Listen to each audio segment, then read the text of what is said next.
देश की ताकत तीनों है, महान जवान, किसान और जनता महान। पटना में राजनीतिक बवाल, मोदी के अपमान पर बीजेपी का उग्र मार्च, कांग्रेस मुख्यालय के बाहर हिंसक झड़प।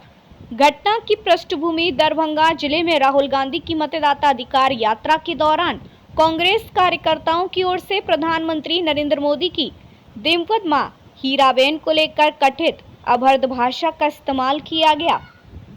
इस बयान ने राजनीतिक हलकों में तूफान खड़ा कर दिया। भाजपा ने इसे प्रधानमंत्री और मातृत्व का अपमान करार दिया और सड़क पर उतरने का ऐलान किया। पटना में विरोध मार्च। शुक्रवार को पटना की सड़कों पर भाजपा कार्यकर्ता उग्र विरोध प्रदर्शन के लिए उतरे।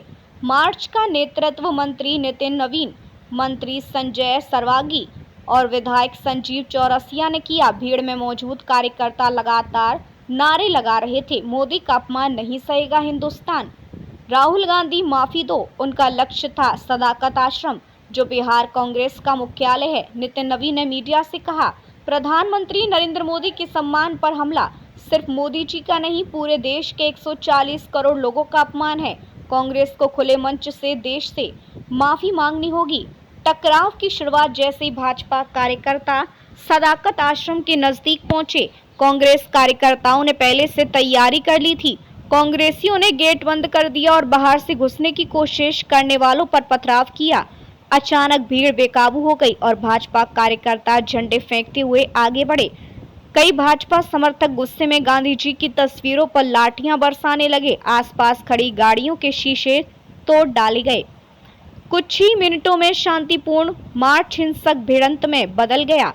पुलिस की कार्रवाई, पुलिस ने तुरंत मोर्चा संभाला और दोनों पक्षों को पीछे ढकेला। पटना मध्य की एसपी दीक्षा ने बताया, ये एक मामूली झड़प, दोनों दलों के लोगों को चोटें आई हैं। मामले की जांच की जा रही है और दोषियों पर कार्रवाई होगी। भारी पुलिस बल तैनात कर स्थिति को नियंत्रण में लाया गया। कांग्रेस का पलटवार। झड़प के बाद कांग्रेस ने भाजपा पर करारा हमला बोला। कांग्रेस कार्यकर्ताओं ने गेट के बाहर ही धरना प्रदर्शन शुरू कर दिया। उनका आरोप है कि भाजपा मुद्दों से भटकाने के लिए गुंडागर्दी और हिंसा का सहारा ले रही है। कांग्रेस प्रवक्ताओं ने कहा, राहुल गांधी देश के संविधान और मतदाताओं के अधिकार की बात कर रहे हैं, लेकिन भाजपा मुद्दों की बजाय भीड़ तंत्र और हिंसा को बढ़ावा दे रही है। राजनीतिक असर, भाजपा इस घटना को लेकर देशव्यापी आंदोलन छेड़ने की तैयारी कर रही है। कांग्रेस इसे अपने खिलाफ बदले की राजनीति बता रही है। बिहार में पहले से ही तेजी से बदलता राजनीतिक समीकरण अब और गर्मा गया है। यह टकराव आगे चलकर लोकसभा चुनावी माहौल में और बड़ा मुद्दा बन सकता है। निष्कर्ष, पटना की इस घटना ने साफ कर दिया है कि राहुल गांधी की मतदाता अधिकार यात्रा और भाजपा का जवाबी आक्रोश सिर्फ राजनीतिक बहस तक सीमित नहीं रहने वाला।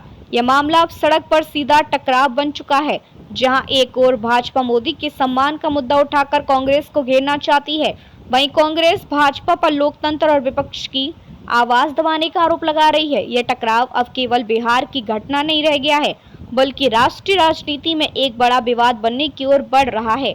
देखते रहिए changing future TV. Like, share और सब्सक्राइब करना ना भूलें। देश, दुनिया और भविष्य की सबसे बड़ी खबरों के लिए। देश की ताकत तीनों है, महान जवान, किसान और जनता महान। पटना में राजनीतिक बवाल, मोदी के अपमान पर बीजेपी का उग्र मार्च, कांग्रेस मुख्यालय